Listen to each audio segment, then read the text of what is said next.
এই, কি তরকারি রান্না করিছো? জিভটাই জ্বলে গেল। এই হাল্ক, একটু থামো। বাসা ভেঙে ফেলবা নাকি? আমি রেগে গেলে এমনই করি, আর খারাপ তরকারি খাবো না। বাবা, তাড়াতাড়ি আসেন, আপনার জামাই আজ আবার পাগল হয়ে গেছে।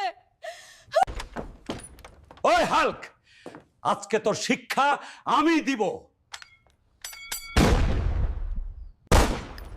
বাবা, শান্ত হন। আরো যদি একটা জিনিস ভাঙস, এই বন্দুকই কথা বলবে। হায় আল্লাহ।